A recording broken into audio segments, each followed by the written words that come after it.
இன்னைக்கு நாங்கள் அப்புக்கடை பிரியாணி சாப்பிட வந்திருக்கோம். அங்கே போனதுமே ஸ்ட்ரைட்டாக பிரியாணிலாம் ஆர்டர் பண்ணல. ஃபர்ஸ்ட் மெனுவை பார்த்தோம். அங்கே நிறைய காம்போ ஆப்ஷன்ஸ் இருந்துச்சு. ஸோ நாங்கள் ஒரு காம்போ ட்ரை பண்ணலான்னு எடுத்தோம். அப்போ தான் சுட சுட பிரியாணியை வேற கிளறிட்டு இருந்தாங்க. பார்த்தோன்னே டெம்ட் ஆயிடுச்சு. பாஸ்மதி ரைஸ் பிரியாணி வரையா சொல்லவா வேணும்.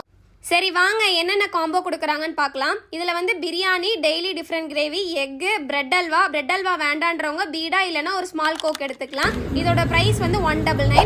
இதுவே நீங்கள் 2 பேராக போகிறீங்கன்னா 149க்கு ஒரு காம்போ இருக்குது. அதில் என்னென்ன வருதுன்னா empty biryani, daily different gravy, அது கூட எக்கு, இது எல்லாமே சேர்த்து கொடுக்குறாங்க. அது மட்டும் இல்லாமல் பார்சலும் இருக்குது.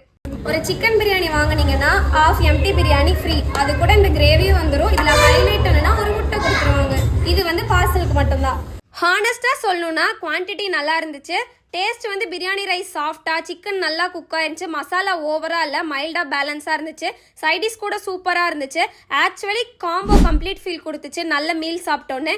ப்ரைஸ்க்கு ஒர்த்தாக ஃப்ரெண்ட்ஸோட போய் சில்லாக சாப்பிட ஒரு டீசன்ட் ஸ்பாட். நல்லா இருந்துச்சா? பிரியாணி சாப்பிட வந்தோம். காம்போ ஆஃபர் போட்டுருந்தாங்க. நல்லா இருந்துச்சு. டேஸ்ட் நல்லா இருந்துச்சு. So next time biryani plan பண்ணுறீங்கன்னா காம்போ ஆப்ஷன் செக் பண்ணிவிட்டு ஆர்டர் பண்ணி என்ஜாய் பண்ணுங்கள். இந்த கடை எங்கே லொக்கேட் ஆயிருக்குன்னா தென்னம்பாளையத்தில் லொக்கேட் ஆயிருக்கு. கண்டிப்பாக போய் விசிட் பண்ணி பாருங்கள். நீங்கள் இப்போ தான் இந்த வீடியோவை பார்க்குறீங்கன்னா கண்டிப்பாக ஃபாலோ பண்ணிடுங்க. இந்த வீடியோ பிடிச்சிருந்தா லைக் பண்ணிடுங்க. நெக்ஸ்ட் மீட் பண்ணலாம். பாய்.